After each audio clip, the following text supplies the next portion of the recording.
interest rate sucks, TikTok lies to you. So something that I see often on TikTok is assuming loans or, buyer financed. Yeah. How often are you seeing that actually happen? Because every time I've looked into it, like I would love to do buyer financed or, assume someone's loan. And obviously you pay the difference. So you pay maybe two loans, one you assume their loan and then you take out a loan to finish it, whatever that is. Yeah. How often is that happening? I love the TikTok stuff. And like the thing is those guys who actually are doing it and succeeding and making videos about how to do it, they probably are succeeding. Right. But they've built a business that has leverage, right? Welcome to another episode of Scaling Secrets. Today we have a world-class real estate agent who specializes in luxury real estate, recently closing a deal with Gary Cardone. Now, he's only 26. We have Bailey today, and we want to jump into how did he scale his business at 26 to taking on these luxury real estate properties and closing them? Welcome, Bailey. Thank you, man. Let's jump right in. Appreciate you having me. Well, first off, why don't you do an introduction? Yeah. So my name's Bailey.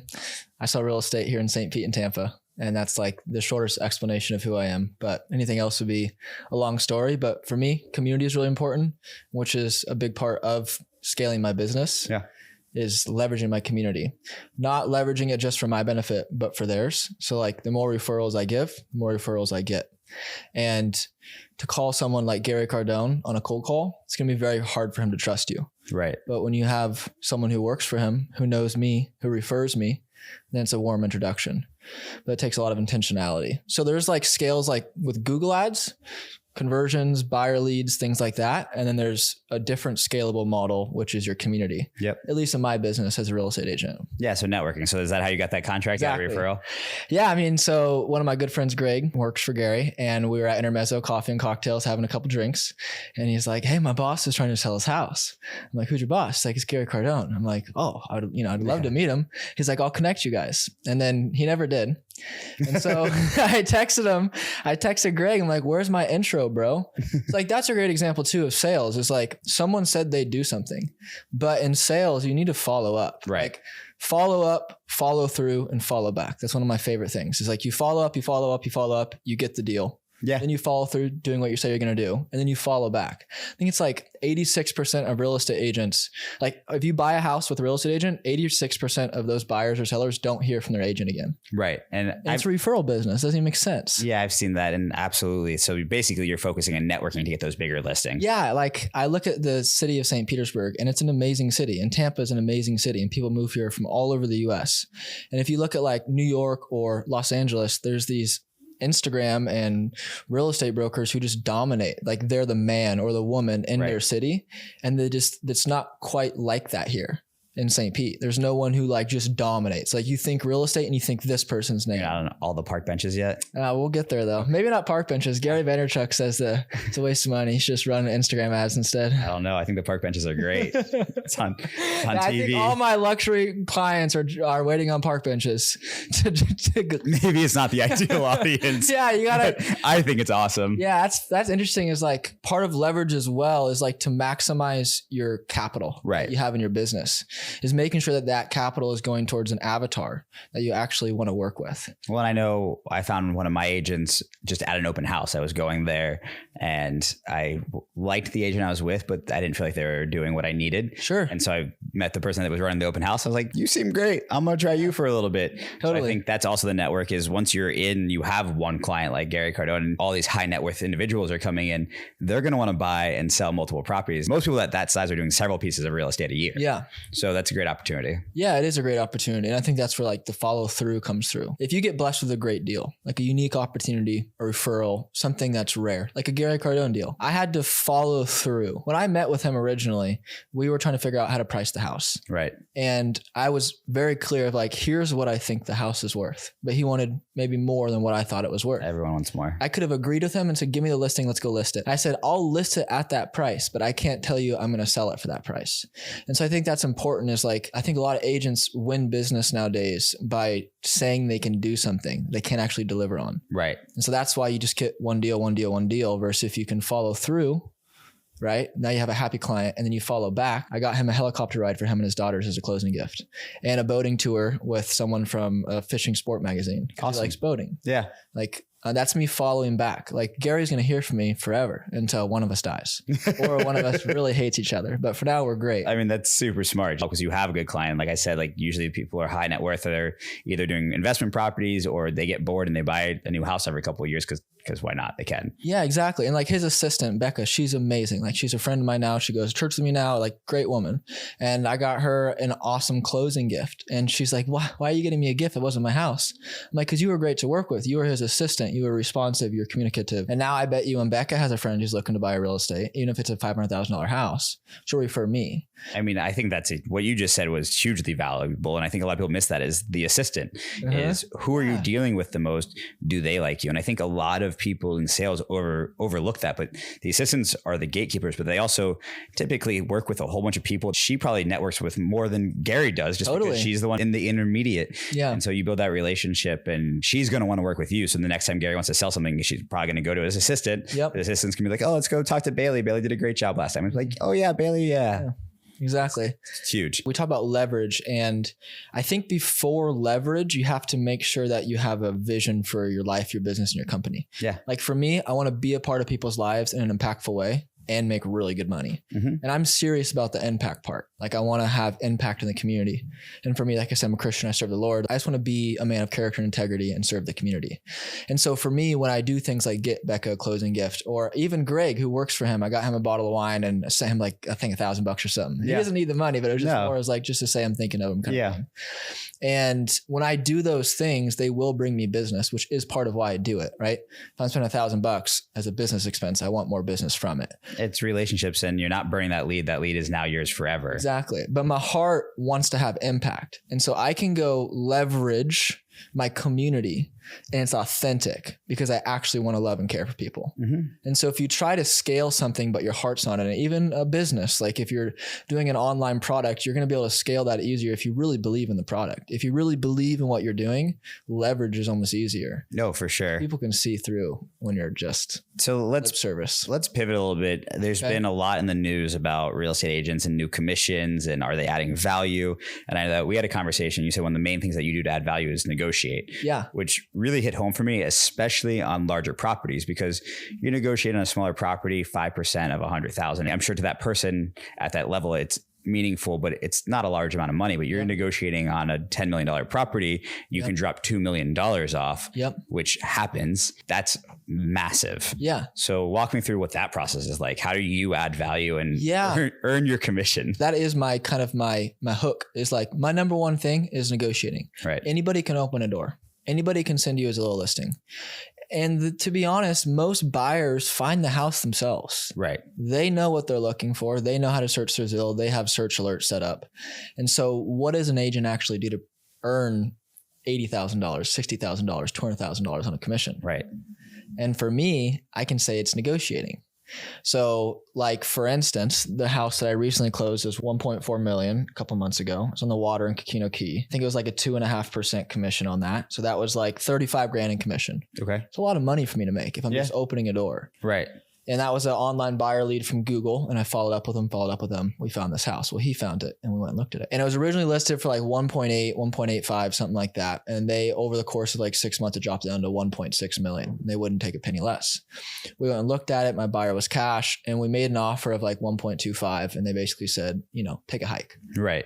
And instead of trying to offer more, we just waited a couple of days. They reached back out like, hey, do you want to do a little more? Like we had like a week game plan of like how we're going to slowly get them down on price and slow ball them. And that's huge because I've done this with my last real estate agent who I'm no longer working with, but I'd offer like, there's a house for 1.3 and I was like, it's not worth 1.3. Let's offer 900. Funny thing is I watched over the next 3 months, they kept lowering and lowering the price, but my agent never followed back up. It ended up selling for like literally $25,000 more than we offered. Wow. Which just means if we had negotiated, like if we had actually pushed, there's no way we wouldn't have gotten it. Yeah. We got that one down to 1.4 at the end of the day. Right. And they're going to put 300 into it, 1.7, and it'll be worth $2 million. It's an open bay view house, 3-2, Coquino Key.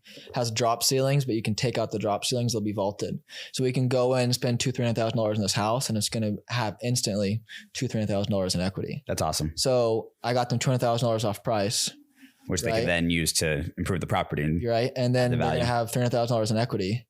So it's like, let's say that I provided $300,000 of value. So in that case, I forgot what the commission was, whatever I said, 46.35. I earned it. Right. You just open a door. You have to go out of your way. Like sometimes I butt heads with my clients too. Like I have lost clients because I'm a type A, like I know my business. Everyone thinks they know real estate, but most people don't know like how an inspection should go and then negotiate with it after, or like the earnest money amount you should offer, or like, should we lowball and then wait 2 days? People always have an opinion the best way to do it. Right. I want to listen to my client, of course, but I've done this for long enough. I know what I'm doing where I have their best interest in mind. And sometimes I just run with it.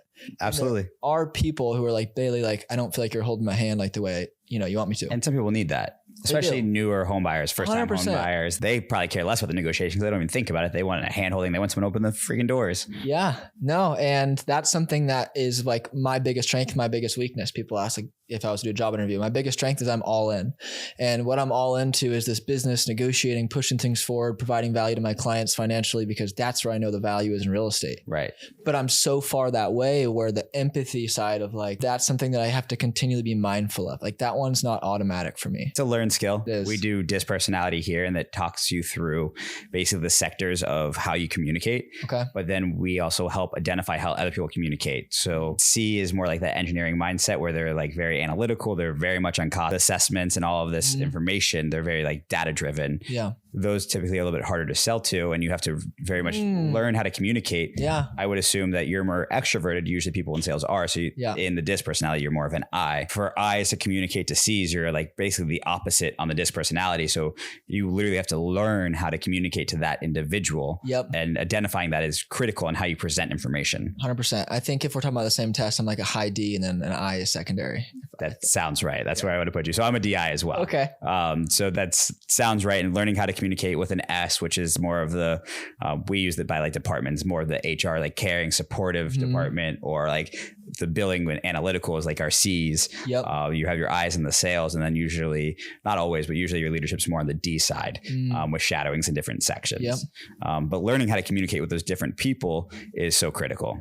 Yeah. It made me think of like when I work with high-end clients who are buying expensive properties, they're typically busy, men or women. Yeah. And it'll be like, let's say we're buying a house for $5 million. They're going to put $250,000 down earnest money. They say like money sent. Just a text, money sent, maybe not even a period, maybe not even. Yeah, I'll just use sent. First, like, hey, someone's buying $500,000 house, and nothing wrong with it, but it's like, hey, so the title company reached out to me. Is this the actual title company we're using? Okay, cool. Like, should I wire the money today? Like, yeah, you should wire it. And it's like a paragraph. It's usually, and you don't get this all the time, but it's experience. Yeah. Like typically those people have done more deals. That's true. I mean, this real estate, we're in our building right now. This was the first deal I've ever done. I never owned my own commercial, my own residential. So I went big on the first deal, which was scary, but my dealer or my agent did a great job. She negotiated $600,000 off asking. That's what I like to hear. Which we were going to do asking. We had lost 3 deals in a row and was like, give him the money. I don't care. So she really earned her commission on that one, but I'm very analytical. So it was very much a painful process because it was a large amount of money and I didn't know any of the steps. I had lawyers involved for no reason. But it's a great way to learn. Yeah. And I think like hearing you say that, because I like talking to you and hanging out with you, we're hopefully going to help you find a house, is like, even you buying your first place as a high D with an I, like you wanted to understand the process. Yeah, I needed to understand the process. And it wasn't that I didn't want to go through the process. It was just like in commercial, a lot of times you don't get a clean fee structure. So we did like an SBA loan for this. Okay. So it was so convoluted. Like even our lawyers were like, I didn't see that fee. My bad. Okay. So there were so many little tricks. Now I bought a second property in Orlando, another small commercial, very small, more like a home. Okay. That was like a week deal. This was like 90 days straight negotiating, proving we could pay, like all of these things. And the other one was like, literally like, just sign this form. You're good. Yeah. Are you kidding? That's it.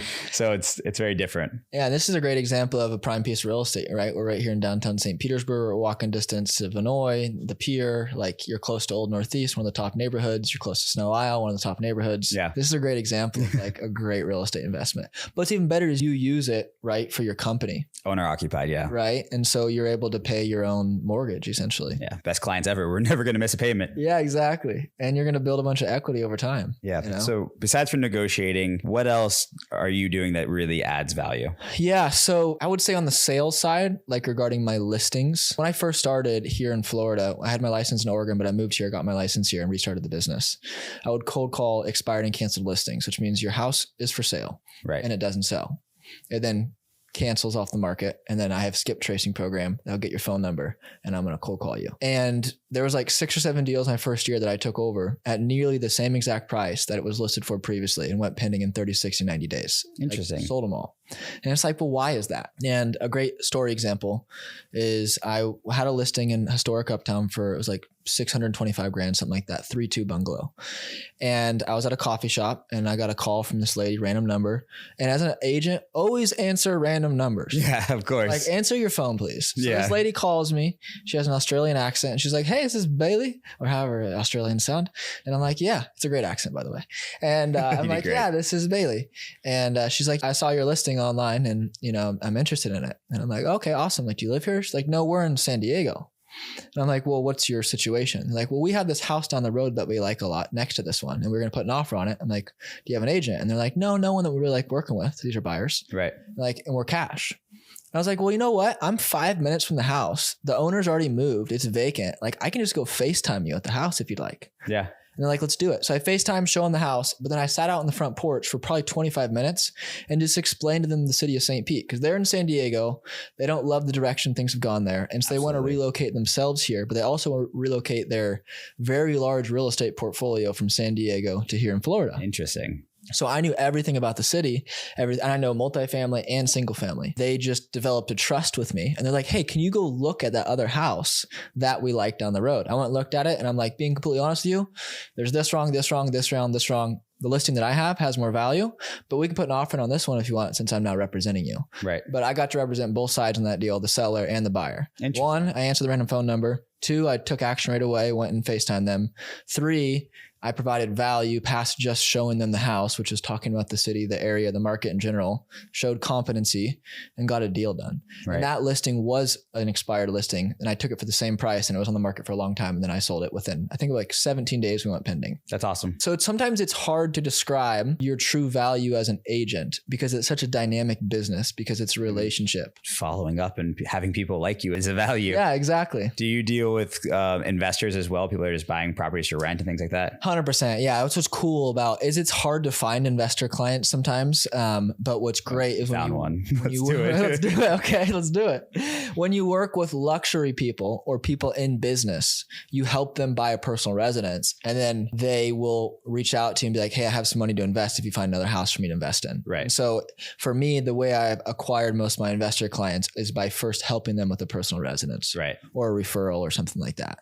That's awesome. Yeah. So let's talk about current state of thing. Let's talk about interest rate sucks. TikTok lies to you. So something that I see often on TikTok is assuming loans or, you know, buyer financed. Yeah. How often are you seeing that actually happen? Because every time I've looked into it, like I would love to do buyer financed or, you know, assume someone's loan and obviously you pay the difference. So you pay maybe 2 loans. One, you assume their loan and then you take out a loan to finish it, whatever that is. Yeah. How often is that happening? I love the TikTok stuff. And like the thing is those guys who actually are doing it and succeeding and making videos about how to do it, they probably are succeeding. Right. But they've built a business that has leverage, right? So like if you reach out to me and say, hey, I'm looking for a subject to, meaning that I assume they're 3% mortgage, the house is worth 600, they owe 400, I cash them out and give them $200,000. Right. Then you assume their mortgage.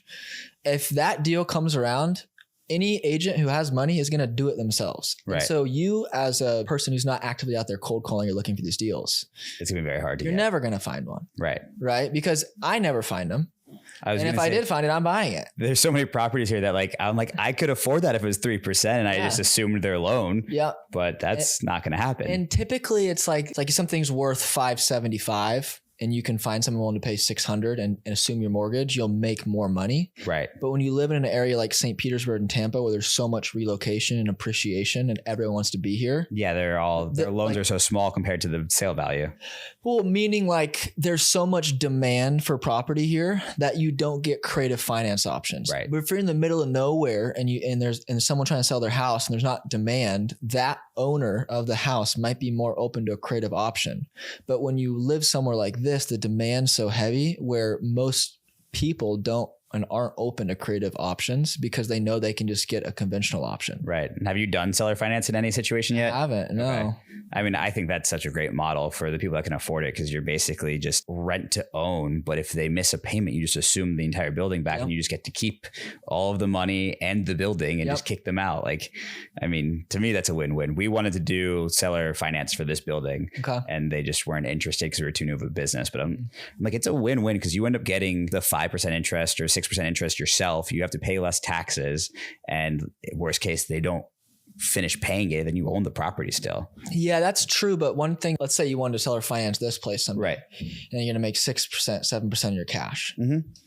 You're actually losing money by not 1031ing into something else. Here's why. Because that 6% that you're making on your money might be a decent interest rate for a cash on cash return, but you can go to a bank and get 4.5%. And what I mean by that is once you sell or finance, you no longer have appreciation. And so if you put that money, let's say $2 million in an apartment building where you have a 5% cash on cash return, which may be less than you could sell or finance if you get 7%. So you have 2% less by buying something else. But with that appreciation of 4% a year, you're actually positive. Most guys who own large portfolios are not acquiring more properties by seller finance. Like they are moving it and doing bigger and bigger deals. Right. They keep moving through them. Yeah. Because you want cash flow, but you also want appreciation. And that's why real estate's so unique because you have those two things working for you simultaneously. Right. It's like I'm getting my cash on cash return for the money I have invested. I'm leveraging with a loan, but I'm also getting natural appreciation over time.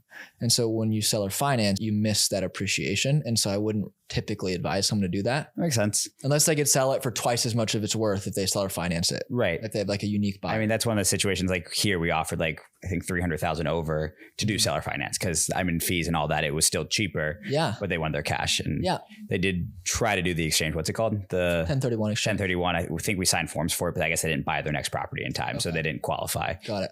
Which for some reason I got checked back in the mail because of that. I don't know how that works out, but what are some of the mistakes you see new buyers make or just any individual in the process, like buying the wrong property, buying flood property, buying in the wrong area? What's a common mistake that you wish you like could just shake people and say, stop? Not the most common, but the most painful mistake is when you get excited, like you sell a company and you get a couple $100,000. You're like, okay, now it's time to buy a house.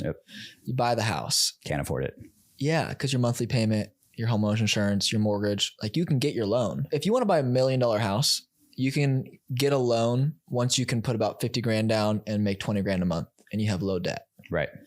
But if you're making 20 grand a month and then you look at your mortgage, your insurance, your taxes, let's put you about 8 grand a month just in home costs. Right. That's not lawn care. It's not pool service. It's nothing. So let's call it 10 grand.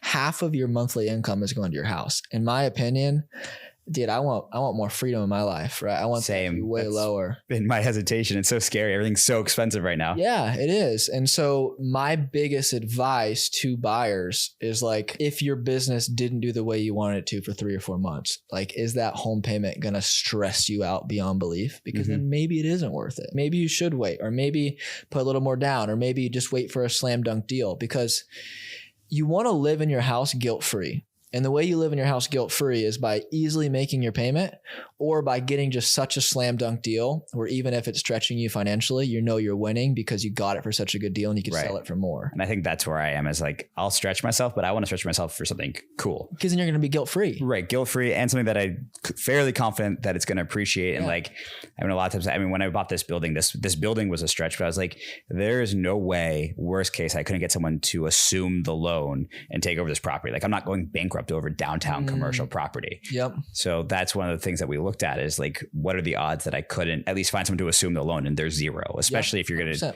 lose your down payment. All that, just hand over the property to someone and then it's done. Yeah. And you have a bunch of intelligent people around you. Right. And like me in real estate, like you have so many people to help you, whatever situation you get into. But yeah, I think that when you stretch yourself financially to buy a house, you think in your head of like, well, I've always wanted a house. Like I know that once I'm in the house, like it'll be worth it. It's not going to be. It's not. But it is worth it if you got a slam dunk deal. Right. It is worth it if you know this area has a development going on down the street that's new construction. It's worth twice as much in 2 years. Like the stadium that's going up. Yeah, different things like that. Like those things make it worth it. Like, hey, I don't have as much vacation money as I want to, but I know I got a slam dunk deal.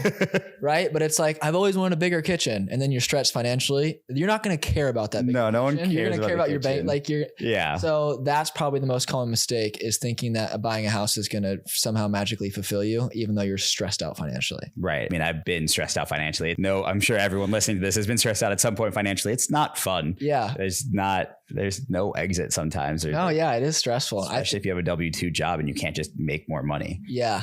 Yeah. I've heard things like it's way easier to go make more money than it is to save more money. It is. It is. I've never really focused on saving. I've always focused on how to make more money. It's true. One of the first things I learned in from working for a W-2 to entrepreneurship is it's way less about what you're saving and how much you can make. Now with compound interest, that's not necessarily true. So you have to have both, because for anyone that understands compound interest, once you hit, like I saw something recently, it's like if you put away 10,000 a year, it takes like 7.5 years to make your first 100,000. Okay. And then it's like 4 years, and then it's like 2 years, and then it's 1 year. And those aren't the actual numbers, but they're pretty close to it, like the compound effect. So that first 100,000, or for a lot of people who are kind of on the luxury side, that first million is brutally hard. That second million is half as hard. That third million is literally like less than a quarter. Yeah. So it's just like that compound effect of figuring out, how can I get to that first 100,000? How can I get to that first million? And then just compounds. And you running, my brain just went somewhere else. Yeah, we're on a different topic now. Same topic is like, okay, so you run a PR agency. I know that your answer is yes, but I want to hear you talk about it. Is like, do you think that compound effect applies to branding? Yeah, to branding in business, absolutely. I will say most business at some point hit a shelf. So you have kind of like the startup phase, rapid growth, expansion, mature business. And that's really like, if you look at like an investment banker, every business has a shelf life. And I don't know what the actual shelf life is. And I'm sure for every industry it's different. But at some point you either see flat or you see declining. But the thing is, even with flat, your evaluation is declining. So if I have flat growth for 3 years in a row, like sure, I'm cash flowing and I'm doing well, but if I were trying to sell that asset, it's worth a lot less than a business that's going like this, because you're selling it on the future growth. And that's almost what I see commercial real estate in a sense is too, or real estate in general is, it's the value of the property now, but what does the next year of growth look like? So if you're talking about, I know there's a whole bunch of projects in St. P and there's a whole bunch of stuff going on. You're not selling at the value here, but people need to, and same with the stock market, you're buying in a little bit, at least 6 months of a year. And those smarter investors are buying in 10 years of growth into that city. Yep. So that builds into the price a little bit. That's something you can sell on. Yeah, that's true. I mean, Barbara Cohen is a real estate mogul, and I was listening to a podcast by her once, and she was sharing kind of her story of acquiring her real estate portfolio. And she said that for when she had enough money, that she would buy properties that didn't cash flow. Right. Or that even sometimes negative cash flowed, because she loved the street and the trees on it. Like she wanted to be not in the terrible area, not in the best area, but like right in between those two. And then she'd just look for properties that she liked the look of. She liked the trees out front. She liked this. And she'd buy these assets not for cash flow, because she knew they would appreciate over time. Right. But a lot of investors nowadays, especially with the TikTok stuff and the Instagram stuff, is like, dude, like subject to like seller financing. Like I'm going to make 27% a year on my cash. It's not true. No, you're going to make 4.5%, 5% on your cash. Yeah. Maybe 6, maybe 7.5 in 2 years. If you don't make a mistake. Yeah, exactly. The trick is the 10 years down the road though. That's what everyone's missing is 10 years down the road, it's almost impossible to make a mistake. That's true. I tell my clients that real estate is a long-term game. Right. Right. Like if you're looking to buy something and you want to like make a ton of money within 2 years, I'm not going to be the guy who tries to sell you on that game. Right. I'll be like, I'll help you do it. But I don't know what real estate's going to look like in 2 years. Right. But I'm pretty confident at 10. I'm pretty confident at 15. I'm pretty like, if I was to say that real estate isn't a good long-term investment, I would be arguing with the history of the world. And I had a whole argument with ChatGPT because it was doing all my financial analysis. And I was like, okay, pull up every time that there was a home price recession or market recession. Now pull up the average to break even on, like, basically how long did it take for the market to equal back to where it was or a little bit higher? And same with housing. The answer was never more than 7 years, except for like the 1920s. Okay. But basically, if your horizon is 7 to 10 years, you're golden. Of course, there are pockets that don't. Sure. Pockets go down and maybe you don't realize that an entire city is reliant on one company. That company goes under, the entire city goes under. But if you're in a major metropolitan city or in the market, like index fund, like if you're doing things right. Yeah. Like, that's great. Yeah. And sorry, back to real, like that's the great example of like, don't work with your cousin or your mom if they don't know how to do real estate. Right. Because the best agent in that town that, like Nike and Beaverton, back in the day when Portland was way smaller, like if Nike would have went under, that probably would have declined real estate a little bit. Right? Oh, absolutely. I mean, there's entire cities, especially in like Colorado and things like that were all around a plant.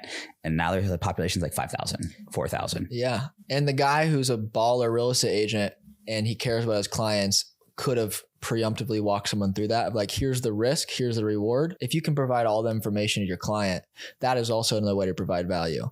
Is I really believe that it's not my job to convince my client one way or another. My job is to present them with all the facts. Awesome. And not the facts that just get me a commission, right? The facts that could make me lose the deal, because I don't want to go to bed with a guilty conscience. Well, and you're also going back to the beginning. You talked about your networking, your skills of referrals. You get someone in a bad deal, they're not going to refer you. They're going to be like, fuck that Bailey guy. Yeah. All right. Awesome. Bailey, let's do two things. So we always leave with a golden nugget. So some piece of advice, whether to a buyer or to a real estate agent, and then just how do we find you? So how do you find me? I'll do that first, which is Instagram at Bailey Bjugan, Bailey Bjugan. It's a weird last name. B as in boy, Jugan.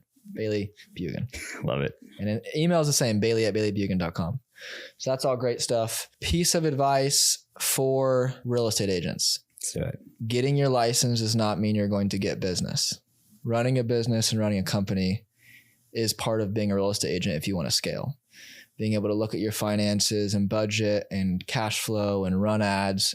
I mean, if you just want to do a couple deals a year and make 60, 70, 80 grand and that'll make you happy, that's awesome. Do it. But even that is going to be tough. Right. Because you have to earn the trust of your community. If you've never done a real estate deal and get your license, why in the world would I work with you? Right. Maybe if you're my wife, I didn't have my license, right? Like it's the biggest financial decision of someone's life a lot of times. Right.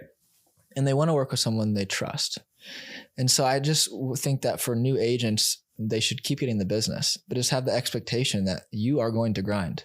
And the best way to do it is to go out there and cold call and to do a bunch of business with people you don't even know, and then go to your community. Be like, look what I just did. Look at my track record. Look what I did for Joe. Look what I did for Becky. Look at, not like, hey, I'm a new agent. Can I please have business?